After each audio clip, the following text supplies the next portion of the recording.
To be honest, this is probably going to be and I'm going to say this at this table, the most pro-black president that we've had in our lifetime. So had that asked me, I would have said, before you praise this president for being pro-black, before you praise this president for caring about ethnic communities and marginalized populations, do your homework. Well, some of y'all didn't do your homework. They didn't do their homework. So let me tell you just a little bit of research, not just him personally, but also some of his policies. Perhaps before they went and sat at this table, they should have done their homework. Because if they had done their homework, they would have known that President Trump has ramped up mass incarceration by instructing Attorney General Jeff Sessions to revitalize the war on drugs. They would have known that of the 87 picks for federal judges, 85 have been white and just one has been black and one has been Hispanic. They would have known that President Trump supported the Department of Justice engaging in unlawful voter purges, making it difficult for blacks to go and vote. They would have known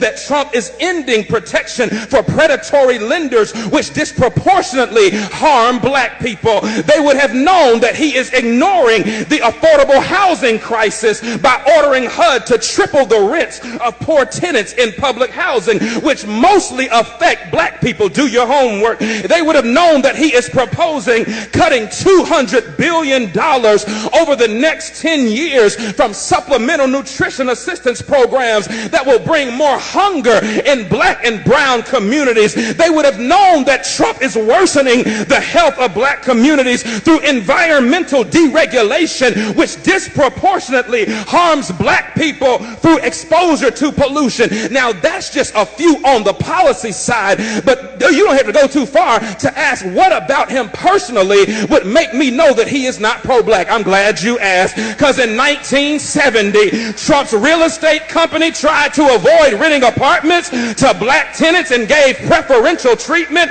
to white tenants. He began his 2016 presidential campaign with a speech disparaging Mexican immigrants as criminals and rapists. Y'all remember that? In 2016, he said of people of color, you are living in poverty, your schools are no good, you have no jobs. Hold on, I'm a product of a HBCU and I'm a product of black school systems and black teachers. Don't you ever tell me that my black schools are... Hold on, I ain't done. He says you have no jobs, so what do you have to lose from electing me? In 2017, Trump said 15,000 recent immigrants from Haiti all have AIDS, and 40,000 Nigerians once seeing the United States would want to go back to their huts in Africa. He spent years suggesting that the nation's first black president was not a citizen of these United States. He called Puerto Ricans who's criticized his administration's response to Hurricane Maria. He called them politically motivated ingrates.